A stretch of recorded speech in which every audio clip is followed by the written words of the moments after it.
It's time for Debrief. Welcome to part 2 of our 3-part wrap-up for 2025. 2025 was the year of the unexpected becoming a reality. Nuclear tensions and threats of conflict spreading sparked fears of World War III. In this episode, we look back at what that looked like in Europe, the US, parts of the Middle East, and everything else involving US President Donald Trump, the biggest wildcard on the world stage this year. Is something going on? We simply don't know what. 5, 6, 7, 8, 9, 10. That's not really working out for me here in Ukraine. This is why. Early this summer, nuclear escalation loomed large in the Middle East.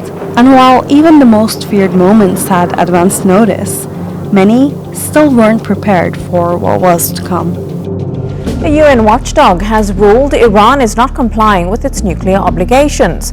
The decision comes as US and EU officials say they believe Israel is preparing to launch a military attack on Iran.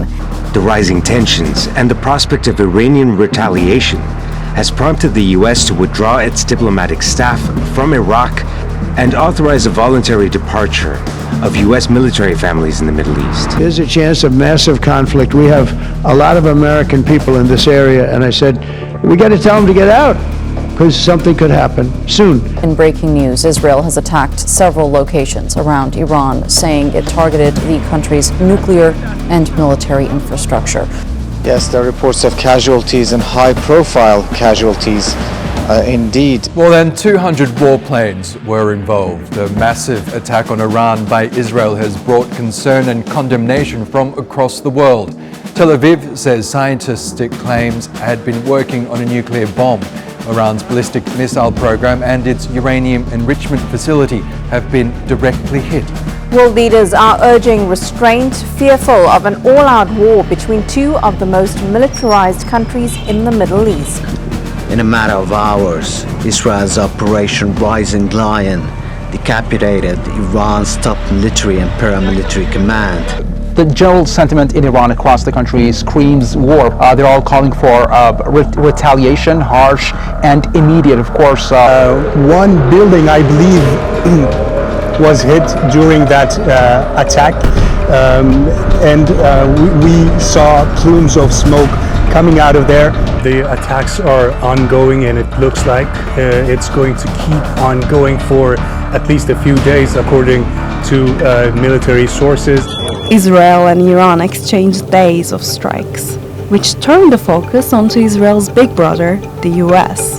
Donald Trump says he's not looking for a ceasefire between Israel and Iran, but something better, which he described as a real end to the conflict. But they're not going to have a nuclear weapon. The military experts are suggesting that they are keeping an eye on these B-2 bombers stationed at Diego Garcia, because if they start to move, perhaps potentially the United States might be using those to reach those underground facilities. The only person who can de-escalate this war that only seems to be escalating is Donald Trump. I may do it, I may not do it. I mean, nobody knows what I'm going to do. Trump said he was going to decide on a move within 2 weeks, but his answer came in earlier than expected. The United States President Donald Trump has announced that the US military forces have dropped bombs on 3 key Iranian nuclear facilities. Iran, the bully of the Middle East, must now make peace. Just hours after America struck Iran, Tehran launched a new wave of attacks across Israel. Israel has been paralyzed for 10 days now. The economy has been paralyzed. The whole country has been basically waiting near shelters. It's always been Netanyahu's ambition to get the US to carry out this attack. Breaking developments right now out of the Gulf. Iran has launched attacks on US military bases in Qatar. The US and Qatar confirmed the attack on the Al Udeid base. No casualties have been reported. And now Trump is saying that there's going to be a ceasefire, which is what he wanted. The difficult part of this was to make Israel go along with it. And from what we can see now, it seems like he's also got Israel to go along with this. Doesn't look like it is happening. From the way things are transpiring, we see that a new wave of strikes has been unleashed by the Israelis towards Iran. Both sides exchanged heavy fire, and we heard Israeli side killing another nuclear scientist in Iran. The US has ordered Israel now to not drop those bombs after it ordered powerful strikes on Iran. I'm not happy with Israel. You know, when I say, okay, now you have 12 hours, you don't go out in the first hour and just drop everything you have on them. So I'm not happy with them. I'm not happy with Iran either. They don't know what they're doing. The American president is saying there'll be talks with Iran next week to discuss Tehran's nuclear ambitions. The ceasefire between Israel and Iran, announced by Donald Trump earlier this week, it's holding as the president insists Iran's ability to build a nuclear bomb has been obliterated. 4 days of questions have followed since Donald Trump said Iran's ability to create a nuclear bomb had been obliterated. Given the power of these munitions, it is likely they caused serious damage to both facilities. How much damage, though, is hard to assess. Imagery captured prior to the attack showed trucks lined up at the facility. Iran also claims it had evacuated the facility. This report acknowledges it's likely severe damage. Again, this is preliminary, but leaked because someone had an agenda to try to muddy the waters and make it look like this historic strike wasn't successful. And the reality is, you want to call it destroyed, you want to call it defeated, you want to call it obliterated, choose your word. The Iranian parliament has voted to suspend cooperation with the UN nuclear watchdog. Iran has denied it will resume formal nuclear talks with the United States next week, contradicting an earlier claim by President Donald Trump. It seems that Iranians at the moment are trying to assess the damage at their nuclear facilities, and according to that they may decide whether to take part or not to take part in future diplomacy with the United States. I feel it is necessary to offer congratulations to the great nation of Iran for the victory over the fake Zionist regime. Despite all the noise and all the claims, was nearly brought to its knees and crushed under the blows of the Islamic Republic. International bodies were unable to review how Iran's nuclear facilities were holding up after that bombing. And the UN couldn't reach an agreement on the future of the country's nuclear program. TRT World's Ilya Savcı was in Tel Aviv during the 12-day war. From the inside, you could feel how public opinion was being shaped. There was this one time we were taking shelter. A gentleman asked where I was from, and I said Turkey. He didn't like that answer, and he started to become more and more aggressive and started galvanizing other people in the shelter. So they actually even tried kicking us out of that shelter, but we managed to talk some sense into them. We managed to cool down that situation, but still they called the cops on us, thinking probably we could be some other things than journalists. So what I saw in Tel Aviv was a society absorbing the consequences of decisions made far above them. Early in the year, Ukraine marked the third year of the war with Russia. For many near the front lines, the sound of drones and explosions had become frighteningly familiar. Ukrainian President Volodymyr Zelensky was still hoping diplomacy might bring relief. And Washington, once Ukraine's closest ally, was now offering limited support, tied to access to critical minerals. Then came the shock. You have to be thankful. You don't have the cards. You're buried there. Your people are dying. You're running low on soldiers. Listen, you're playing cards. You're gambling with the lives of millions of people. You're gambling with World War III. You're gambling with World War III. Soon after that argument, the US cut military aid to Ukraine. For NATO and Europe, that became a stark display of how reliable the US now is under an America First administration. And Trump's leniency toward the man they see as the enemy was only raising questions about the future of the transatlantic alliance. I spoke to him yesterday. Trump put out a statement on his Truth social media saying he's not happy with the Russian strikes, not necessary, very bad timing. Vladimir, stop. He uses Putin's first name, Vladimir. He's almost coming across as someone who's disappointed in him rather than seriously angry. Putting a lot of pressure. You don't know what pressure I'm putting on Russia. They're dealing. You have no idea what pressure I'm putting on Russia. Still, diplomacy wasn't off the table. And this time, the first step came from Moscow. The Russian President Vladimir Putin has proposed peace talks with Ukraine on the 15th of May and said those discussions could be held in the Turkish city of Istanbul. Ukraine's President Volodymyr Zelensky says he will be in Istanbul on Thursday, ready to talk with Vladimir Putin. One very interesting thing about Thursday is that Vladimir Putin never said he would be coming to Istanbul. In Moscow, there is appetite for diplomacy. However, the Russian position has not shifted when it comes to major demands. European leaders from France, Germany, Poland and the UK met with Zelensky just a day earlier on Saturday. The group had agreed to push Moscow for a 30-day ceasefire starting from Monday. The Kremlin, however, rejected it. In 2022, a critical agreement was signed, the grain corridor deal. This agreement, brokered by Turkey and the UN, allowed for the safe export of Ukrainian grain through the Black Sea, helping to ease global food crisis triggered by the war. Here in Istanbul at the Dolmabahce Palace, the building where the grain deal was brokered, becoming a symbol of the only successful mediation in this war. Russia and Ukraine have agreed to exchange 1,000 prisoners of war. Russia and Ukraine exchanged prisoners after those talks, but that seemed to be the extent of the goodwill between the two sides. A couple of nights now where people were killed in the middle of what you would call a negotiation. I'm very disappointed by that. Donald Trump is going to question whether he's being played or manipulated by Vladimir Putin. 2 weeks after Moscow said it would deliver a memorandum of understanding just to use as a basis for peace talks, nothing. Moscow insists that it is unconstructive to demand those documents to be handed over beforehand. They are constantly looking for reasons to postpone a format which can bring an end to the war. Russia has offered to meet in Istanbul next week for the second round of direct talks to end the war in Ukraine. For a moment, Istanbul appeared to be the backdrop for a peace deal when the second round of talks took place in June. But what came out of that meeting was a prisoner exchange, but not much else. We're insisting on the release of all prisoners and the return of abducted children. People here, they're waiting to hear what Donald Trump says.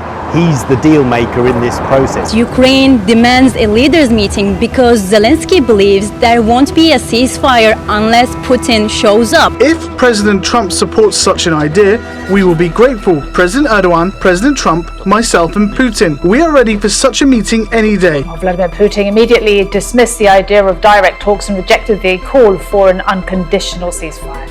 lack of progress didn't stop Trump.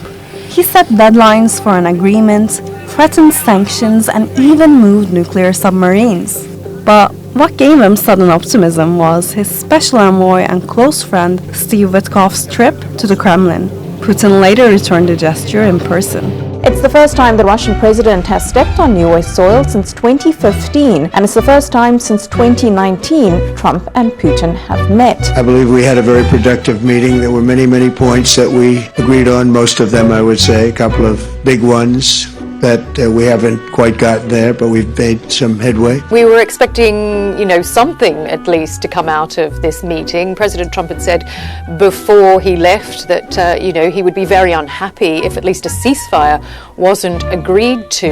And then when we learned that this meeting had wrapped up hours before we were told it was going to, people were taking that as a positive sign that things had been possibly agreed and that we were going to get some sort of clarity moving forward. And now it seems to be just as much confusion as ever. There's no deal until there's a deal. The literal red carpet rolled out, big smiles all round from both men. Given that war is going on in Ukraine, given that Putin is an indicted war criminal, I found that greeting a little bit too warm. It's a victory for Putin.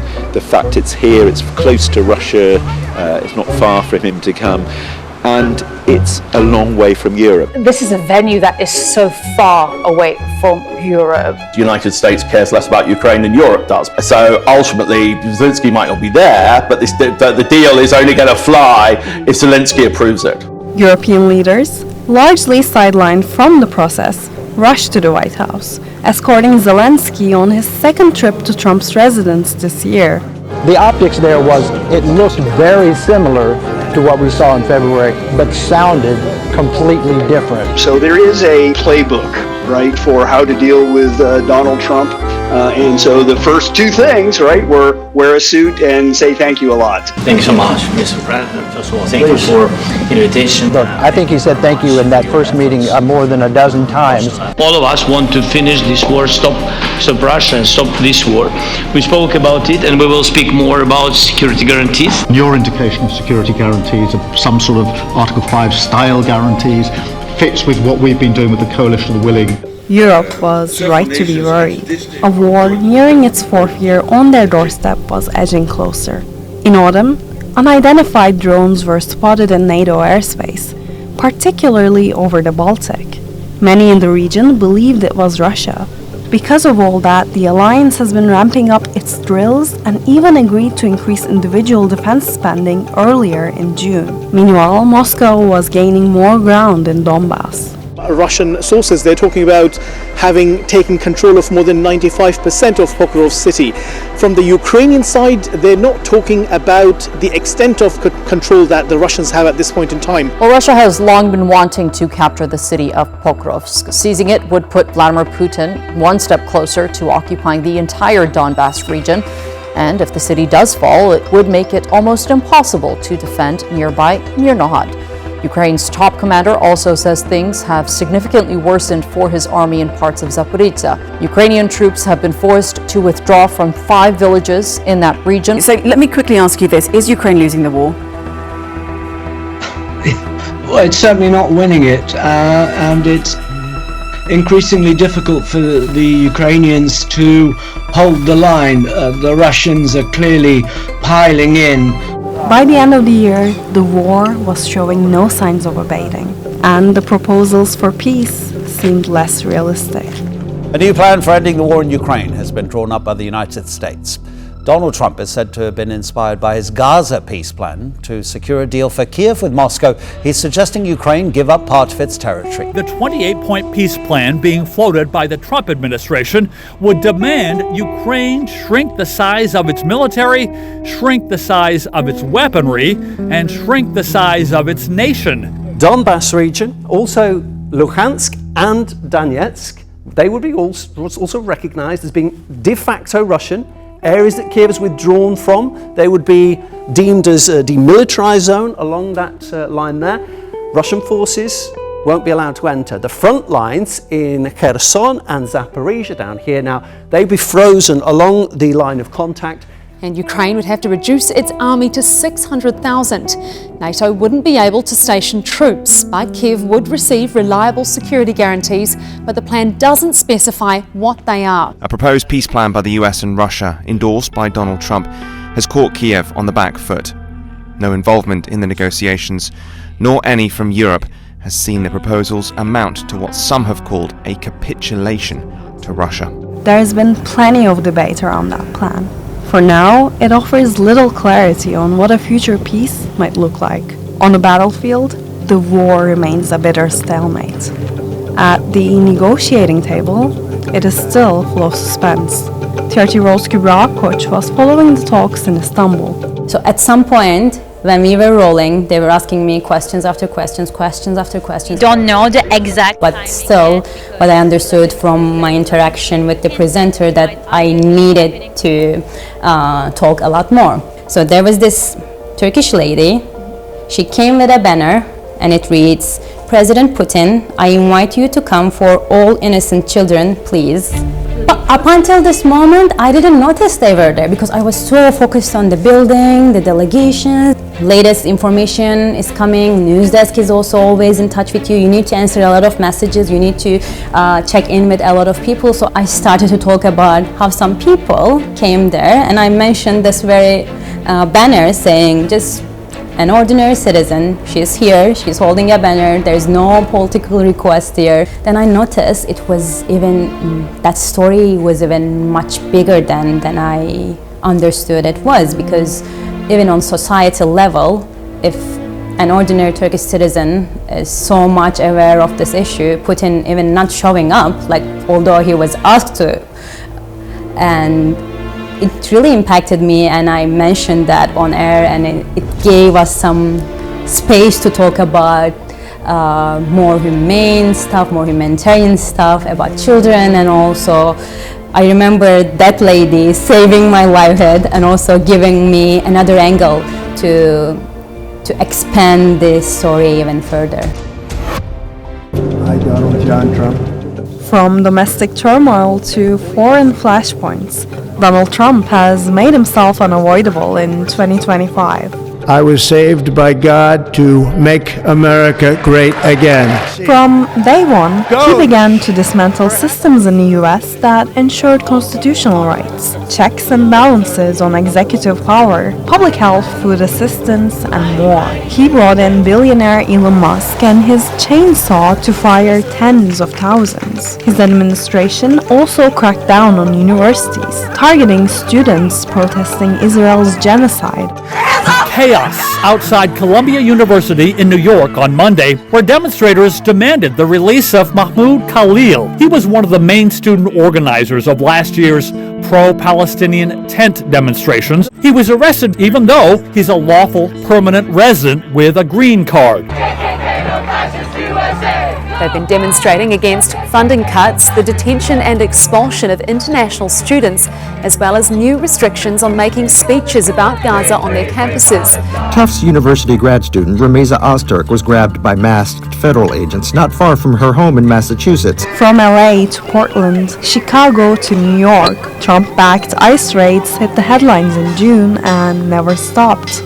If I didn't get involved, if we didn't bring the guard in, and we would bring more in if we needed it, because we have to make sure there's going to be law and order. We should use some of these dangerous cities as training grounds for our military, National Guard, but military. The use of detention and deportation expanded faster than the law could keep up. But know that this facility is one of the tools in our toolkit that we will use if you commit crimes against the American people. And I think Florida's done a great job by building it, and whether it's Alligator, Alcatraz, or anything else you want to call it, the Somalians should be out of here. They've destroyed our country. We're going to go the wrong way if we keep taking in garbage into our country. As to Trump's foreign policy over the year, the threat of tariffs hit the headlines week after week, making life difficult for any nation that fell out of favor. My fellow Americans, this is Liberation Day. Indonesia, Malaysia, Cambodia. Oh, look at Cambodia, 97%. Are we in for a sustained trade war with China? Well, you're in one now. As TRT World correspondent Annie Rosejan recalls, that story made life hard for reporters too. The tariff story was a nightmare to cover as a reporter. Universal tariffs that Trump announced on April 2nd were universal. It was all laid out there on the charts.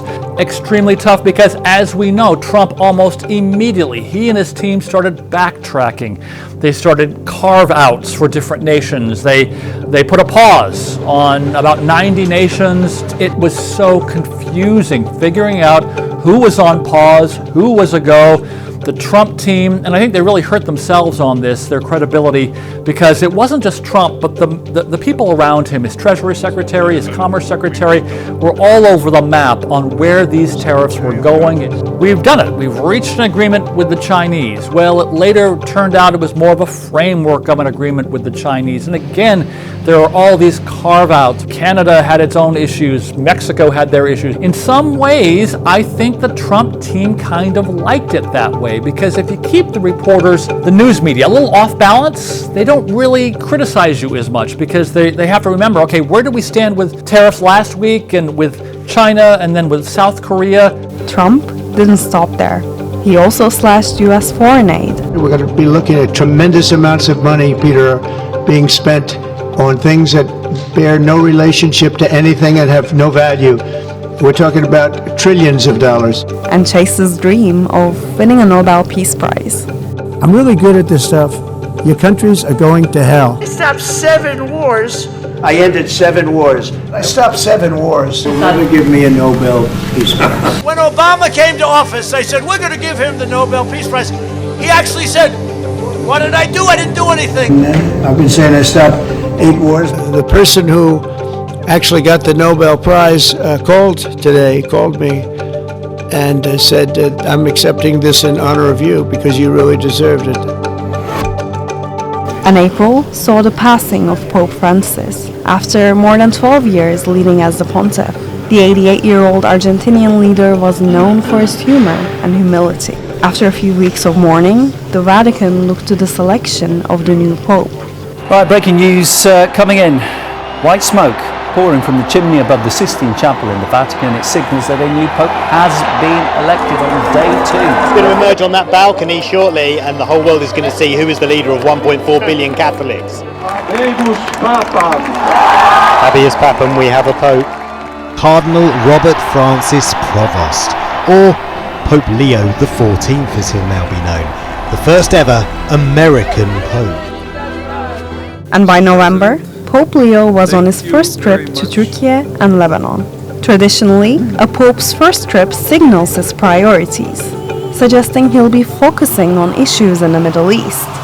And that's 2025 in the US, Europe, and parts of the Middle East, where, again, far more unfolded than any single episode could hold. Until next time.